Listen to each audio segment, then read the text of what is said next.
Amados, vamos retomando aí os trabalhos de Romanos, capítulo de número 6, continuar estudando, até porque isso é algo que está no meu coração, é algo que eu gosto de fazer, ler, estudar a palavra e descobrir nela pepitas de ouro, pérolas preciosas que Deus tem reservado para nós, para mim, para você, que me acompanha nessa caminhada. Muito obrigado pela sua presença.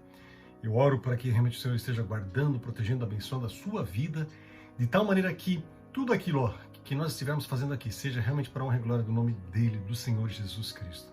Aliás, esse é o propósito da nossa existência, né? Nós precisamos existir para louvar a Ele, adorar a Ele.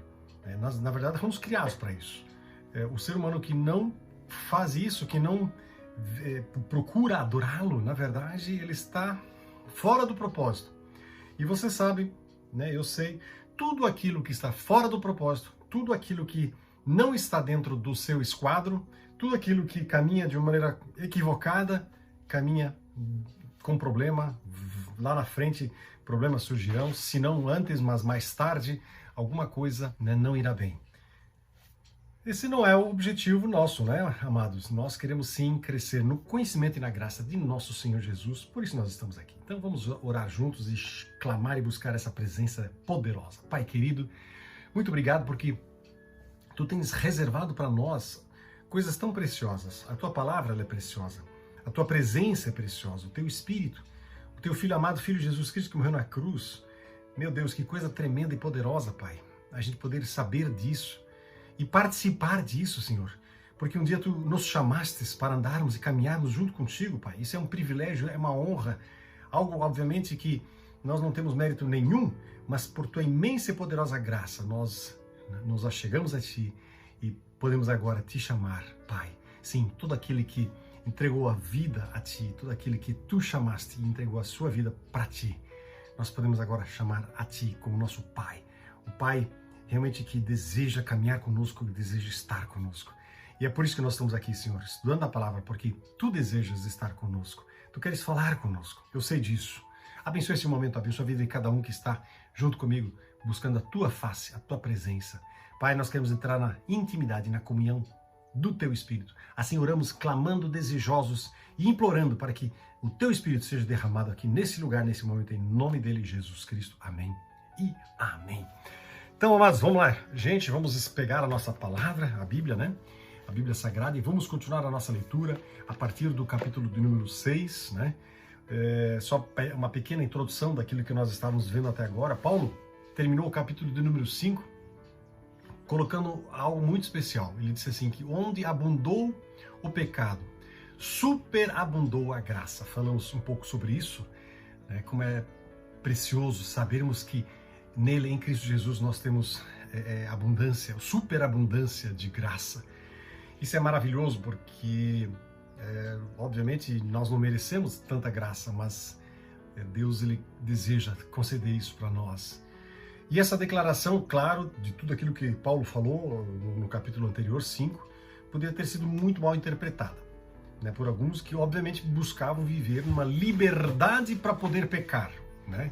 Então, havia assim, estavam fazendo uma confusão, e em vez de viver na liberdade em Cristo, queriam viver uma liberdade para pecar. Então, Paulo, aqui agora, ele antecipa algumas dessas perguntas erradas, na forma de duas perguntas que ele mesmo vai responder, né? A primeira pergunta vai do versículo 1 até o versículo 14, e ele diz o seguinte, então nós vamos pecar para que essa graça seja ainda mais abundante? Né? Paulo está antecipando um questionamento dos judeus judaizantes, aquela turma de judeus que queria manter a lei a todo custo, né? E que obviamente estavam buscando brechas na lei para poder aprontar das suas. Então vamos pecar para que a graça seja cada vez mais abundante na nossa vida? E aí a segunda pergunta que Paulo vai desenvolver é, nós podemos então pecar à vontade, já que nós não estamos mais debaixo da lei? Porque Paulo está dizendo que nós não temos mais a lei, não estamos mais debaixo da lei, né? Então podemos pecar, podemos fazer, aprontar, podemos, né? Isso está do 15 em diante. Mas vamos por partes, né? Lá no capítulo de número 6, o verso de número 1, nós vamos ler o seguinte, então. Que diremos, pois? Permaneceremos no pecado para que seja a graça mais abundante? A pergunta que Paulo está antecipando que eles fariam, né? Aí no versículo 2 ele já dá a resposta: de modo nenhum. Como viveremos ainda no pecado? Nós, os que para ele morremos? Ou porventura ignorais que todos nós que fomos batizados em Cristo Jesus, né, nós fomos batizados também na sua morte? Fomos, pois, sepultados com ele na morte pelo batismo, para que, como Cristo foi ressuscitado dentre os mortos pela glória do Pai, assim também andemos em novidade de vida. Andemos nós em novidade de vida. Esse é o propósito de nós termos sido ressuscitados, né? Junto com Cristo. Porque, aí no versículo 5 ele diz assim: porque se fomos unidos com ele na semelhança da sua morte, certamente o seremos também na semelhança da sua ressurreição. Aí no versículo 6 ele continua dizendo assim: sabendo isto, que foi crucificado com ele o nosso velho homem, para que o corpo do pecado seja destruído e não sirvamos o pecado como escravos, né? Porquanto quem morreu está justificado do pecado. Vamos dar uma olhadinha nesses versículos iniciais aqui, depois a gente continua, né, até o versículo 7, depois a gente continua adiante. Pois bem, a pergunta é essa. Então vamos pecar à vontade para que a graça então seja mais abundante sobre a nossa vida? Claro que não. Já que a graça é tão poderosa, então não poderia um homem permanecer no pecado e ainda assim experimentar o poder dessa graça libertadora? Né? Os caras elaboram, entre aspas, as perguntas de maneira, quem sabe até inteligente, né? Não, de maneira nenhuma, porque nós já morremos para o pecado. Como é que nós podemos viver no pecado se nós já morremos para ele? Vocês estão reparando que Paulo está dizendo o seguinte, que nós já morremos para o pecado. O pecado não é mais a nossa prática, nosso dia a dia. Nós já morremos para o pecado. Como é que alguém que morreu para o pecado pode viver no pecado? Entende? Então esse é o grande questionamento que Paulo coloca aqui e é a resposta que ele dá. Tá certo? E aí no versículos 3 até 5 ele vai dar a base para afirmar justamente isso, que nós já morremos para o pecado. Nós estávamos unidos em Cristo na sua morte e também agora estamos na sua ressurreição. Né? A frase ser batizado em aqui, no hebraico, desculpe, no grego, né? Também pode ser traduzida assim, da seguinte maneira: foram batizados com respeito a. Né?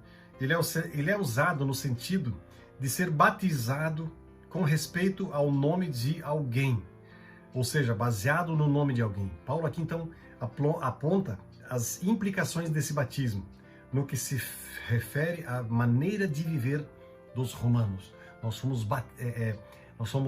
batizados tanto na morte como também na ressurreição. Mas em nome de quem? Em nome de Cristo. Ele, Jesus, ele era o nosso representante, conforme nós vimos no capítulo 5 que nós já estudamos.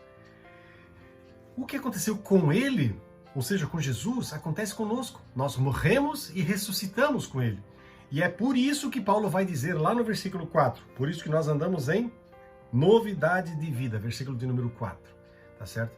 Isso fala de uma semelhança, nós andamos com ele, como ele está em vida, como ele está na vida, nós também andamos agora na vida, de maneira muito semelhante à de Jesus. No sentido, não na sua plenitude, é claro, mas em uma pequena proporção, pelo menos, tá certo? E o interessante de tudo isso, gente, é o seguinte: ele é nosso representante, né? E isso aconteceu, esse fato aqui da morte e ressurreição de Cristo Jesus aconteceu mais ou menos 2000 anos atrás. Isso aqui, amados, foi algo que aconteceu, foi um ato, foi um fato.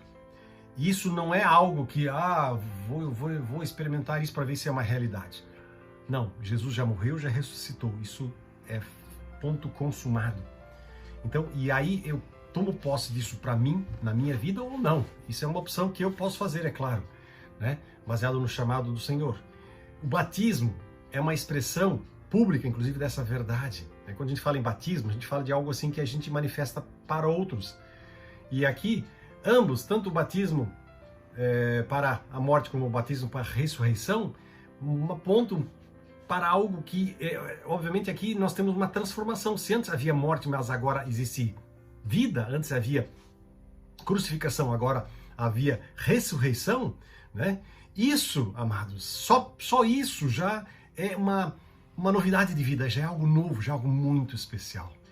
Porque isso nos enche de alegria saber que onde antes havia morte, agora nós temos vida, plenitude de vida. Eu gosto muito daquele versículo de João 10:10, que diz que eu vim, né, para que tenham vida, e vida em abundância.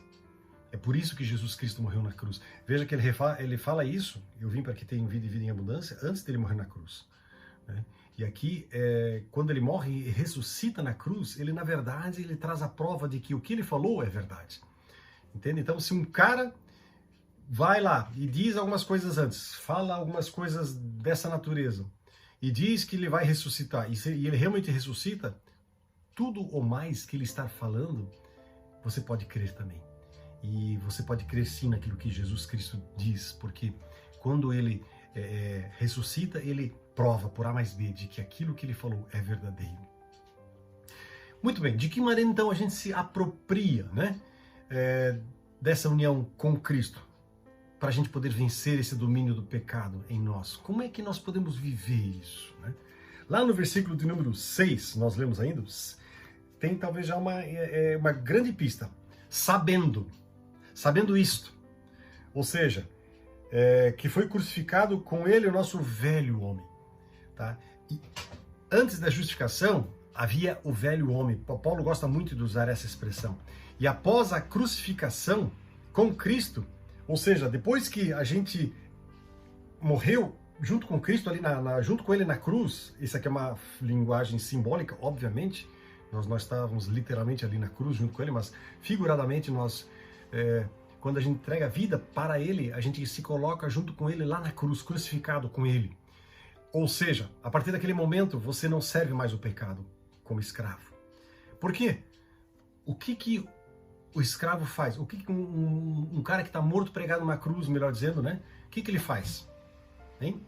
O que um sujeito que está pregado numa cruz e que está morto ali vai fazer? Nada. Quem morreu, portanto, já está justificado do pecado. Uma pessoa morta não tem poder de agir, atuar nos acontecimentos do dia a dia, né? E alguém que morreu para o pecado, portanto, não reage mais ao padrão de vida do pecado.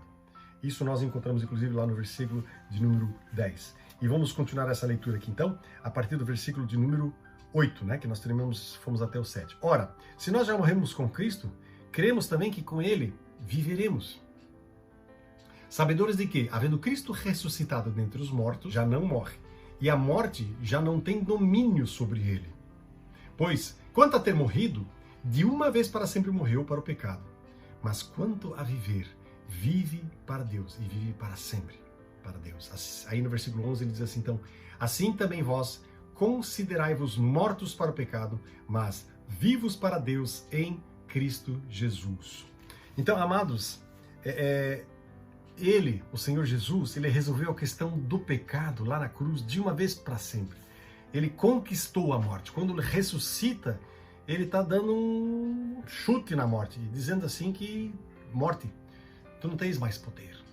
E com o pecado e com a morte derrotados, agora o homem ele pode viver para Deus, tendo, né, essas experiências, obviamente como pano de fundo, por trás dele. Obviamente nenhum de nós pode viver sem o pecado, né, imaginando sem a sua vida com Cristo. Em Cristo Jesus, nós estaremos vivendo, né, em novidade de vida, em santidade de vida.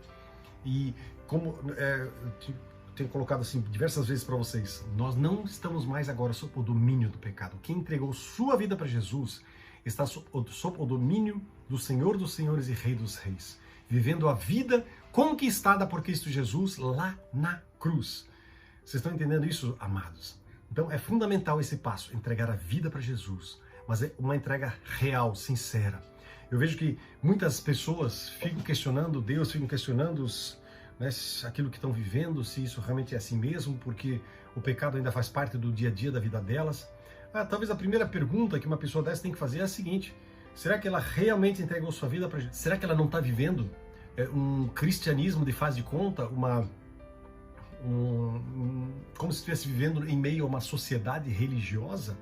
Tem muita gente que entra na igreja, como se estivesse entrando num clube, numa associação, numa agremiação. E aí o cara não tem as experiências com Deus, não tem as experiências, né, com o Espírito Santo, não tem experiências do novo nascimento, não tem experiências de libertação, e etc, etc. E aí acha que Deus não está com ele, que a vida dele, né? E o pior ainda, muitas vezes culpa Deus pelo fato de Deus não se revelar a ele. Na verdade, o cara nunca se entregou, entende? A pessoa nunca se entregou, nunca teve um encontro real com Jesus. Isso precisa ser resolvido. Tá? E aí, se nós considerarmos os versículos 11, né, e 12, o fato de que nós devemos prosseguir nos considerando mortos para o pecado mostra a possibilidade de que o pecado ele está presente no nosso dia a dia. Amados, quando a gente entrega a vida para Jesus, não é assim que agora o pecado deixou de ter ser problema. Mas o pecado não terá mais domínio sobre vocês, como está escrito no versículo 11 e 12 ali, né? Porque agora nós vivemos para Jesus. Isto é, esse domínio, ele não está mais sobre nós para obedecer aos desejos malignos do pecado. Não! Nós temos agora liberdade de escolher e decidir que nós não queremos andar no pecado. Vocês estão entendendo isso, amados? Se nós estamos em Cristo, nós temos o poder de tirar o pecado das nossas vidas. Tá? Se um crente ele permite que o pecado reine, ele obedece aos desejos malignos que esse pecado gera. E ele, como falei antes para vocês, ele tem que primeiro ver se realmente entregou a vida para Jesus. E em segundo lugar, se ele entregou a vida para Jesus, pode ser que ele esteja desviando, né? Isso é triste, porque quando o cara decide viver uma vida de pecado, isso aí é muito triste e é uma situação realmente pesada. Enquanto não houver arrependimento, não há condições de volta. E aí no versículo 14, também uma coisa interessante, né? Ali no versículo 12 diz assim: portanto, não reine o pecado em vosso corpo mortal, de modo que vocês obedeçam às suas paixões, né? E aí, nem ofereçais cada um os membros do seu corpo ao pecado como instrumentos de iniquidade, mas oferecei-vos a Deus como ressurretos dentre os mortos, e os vossos pecados e os vossos membros a Deus como instrumentos de justiça. Porque o pecado não terá domínio sobre vocês, pois vocês não estão debaixo da lei, e sim da graça. Aqui nós temos uma promessa de vitória muito grande. A abundância da graça é de uma natureza tão grande, tão forte, dizendo aqui que o pecado não terá mais domínio sobre vocês, sobre os crentes. Nós não estamos mais debaixo da lei, nós estamos debaixo da graça. E aqueles que estão nessa união com Cristo, eles não estão mais sob o regime da lei de Moisés. Não! Eles não dependem disso para a sua salvação. Porque agora eles dependem única e exclusivamente do Senhor Jesus. Paulo olhava para Cristo e os ensinamentos dele, de Jesus, como sendo, entre aspas, vamos assim dizer, a própria lei. Porque Jesus disse que cumpriu a sua lei, a lei mosaica, toda a lei ele cumpriu. E aí Jesus, ele é o protótipo, ele é o exemplo, é o modelo daquilo que nós precisamos. E se nós entramos em Cristo, se a nossa vida está nele, escondida em Cristo Jesus, nós estamos também sob tudo aquilo que Cristo conquistou na cruz. Tem até uma música que diz, né, aquilo que ele, Jesus Cristo, conquistou na cruz é direito nosso, e é verdade. Tá? Então, aí, por exemplo, nós vivemos dentro, escondido em Cristo Jesus, nós estamos vivendo a plenitude da presença de Cristo em nós. Quando nós vivemos desse jeito, nós estamos vivendo a alegria de ser realmente um crente, um cristão sincero. Paulo vai dizer em 1 Coríntios 9, né, 21, aos sem lei, eu me fiz como se fosse também como se fosse também sem lei, para os gentios como gentios, para os gentios como se fosse um gentio, né?